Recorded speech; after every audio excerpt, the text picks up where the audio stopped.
इनमें शामिल। नमस्कार, मैं हूँ सिमरन और आप देख रहे हैं नेक्स्ट 9 स्पिरिचुअल। रामायण भगवान राम की पुण्य कथा है और भारत के धार्मिक दृष्टि से इस पुस्तक का बड़ा महत्व है। भारत के साथ ही अन्य कई देश भी हैं जहाँ रामायण को बहुत महत्वपूर्ण धर्म ग्रंथ माना जाता है।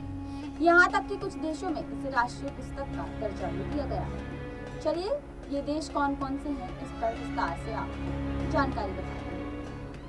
देखिए, थाईलैंड में रामायण को राष्ट्रीय पुस्तक का दर्जा प्राप्त है। जी हाँ, थाई भाषा में रामायण को राम कियन के नाम से जाना जाता है। इसका अर्थ है राम की कीर्ति।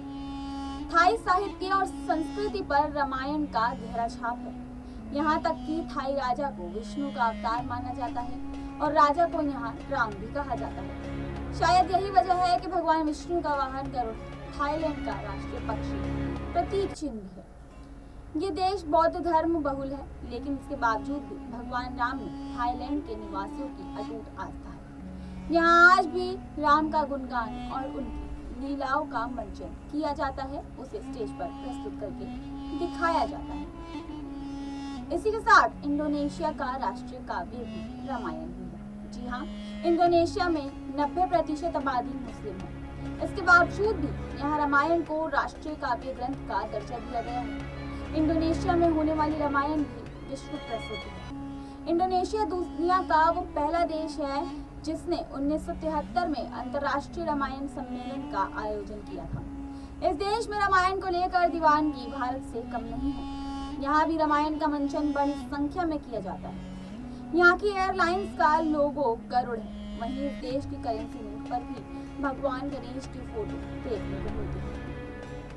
इसी के साथ बर्मा में अनौपचारिक रूप से रामायण राष्ट्रीय महाकाव्य के रूप में देखा जाता है। जी हाँ, भारत का पड़ोसी मुल्क बर्मा, जिसे म्यांमार और म्यांमार नाम से भी जाना जाता है, वहाँ भी रामायण को अनौपचारिक रूप से राष्ट्रीय महाकाव्य माना जाता है। बर्मा में रामायण को यमयान के नाम से जाना जाता है। भगवान राम को यहाँ यम और माता सीता को खीड़ा करके पुकारा जाता है। इसी के साथ मलेशिया में भी रामायण की छाप गहरा प्रभाव देखने को मिलता है। देखिए, मलेशिया में भी रामायण बहुत प्रसिद्ध है। यहाँ रामायण को हिकायत शैली नाम से जाना जाता है। मलेशिया की रामायण की कहानी भारत की रामायण से बहुत मिलती जुलती है। हालांकि पात्रों के नाम भाषा के अनुसार थोड़े से बदले हुए जरूर दिखाई दे सकते हैं, लेकिन कोई खासा अंतर नहीं है। वहीं ऐसे और भी स्थान हैं जहां रामायण को खास स्थान दिया गया है। देखिए, इन देशों के अलावा भारत के नेपाल, कंबोडिया, जावा और चीन में भी रामायण का बहुत अधिक महत्वपूर्ण स्थान है। हालांकि चीन में रामायण से जुड़ी कुछ कहानियां धीरे धीरे प्रचलन से हट गई हैं, लेकिन अन्य देशों में आज भी रामायण को धार्मिक ही नहीं बल्कि सांस्कृतिक धरोहर भी माना जाता है। फिलहाल के लिए इतना ही। ऐसी और जानकारी के लिए आप देखते रहिए नेक्स्ट 9 स्पिरिचुअल। तब तक के लिए